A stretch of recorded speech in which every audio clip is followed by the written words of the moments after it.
Welcome to ചാളൂസ് world. ഞാൻ ഇവിടെ കാണിക്കാൻ പോകുന്നത് ചേന വറുത്തതാണ്. ചേന വറുക്കുക എന്ന് പറഞ്ഞാൽ ഇതിൽ ഒരു 1/2 കിലോ ചേനയാണ് മേടിച്ചത്. അതിൽ കുറച്ച് കറി വെച്ചു. പിന്നെ എൻ്റെ മോൾക്ക് ഇഷ്ടമുള്ള കാരണമാണ് ഞാൻ ഈ വറുത്ത് ചേന എടുക്കുന്നത്. അവൾക്കിത് വറുത്ത് കഴിഞ്ഞാൽ ഇത് മാത്രം മതി ചോറ് തന്നെ. അത്രയും ഇഷ്ടമാണ്. അവർ സ്കൂളിൽ കൊണ്ടുപോകുന്നതും ഈ ലഞ്ചിന് സ്കൂളിലേക്കൊക്കെ കൊടുത്തു വിടുമ്പോൾ അവരുടെ കൂട്ടുകാരികൾക്കൊക്കെ ഭയങ്കര ഇഷ്ടമാണ്. എങ്ങനെയാണ് ചെയ്യണേ? ചില വീടുകളിലൊക്കെ വറുക്കുണ്ടാവും കേട്ടോ.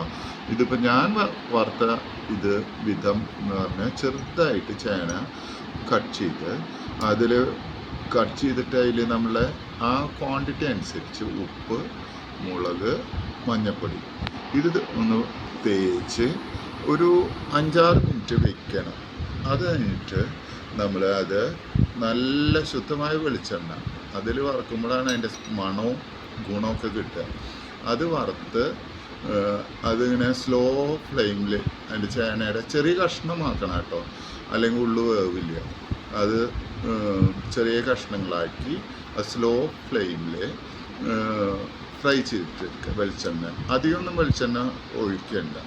അത് നന്നായി ഫ്രൈ ചെയ്ത് വന്നു കഴിഞ്ഞാൽ വെളിച്ചെണ്ണ അതിൽ കുടിക്കുകയോ അങ്ങനെ ഒന്നും ചെയ്യില്ല. വളരെ ഭംഗിയായിട്ട് തന്നെ അത് കിട്ടും. അതിൽ ഉപ്പും മുളകൊക്കെ പിടിച്ച് നമ്മൾക്ക് വെളിച്ചെണ്ണ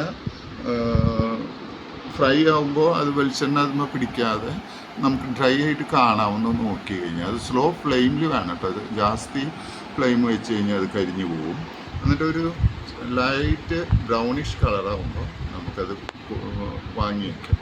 ഇത് നമുക്ക് ചോറിൻ്റെ കൂടെ ഒക്കെ തിന്നാൻ വളരെ ടേസ്റ്റിയാണ്.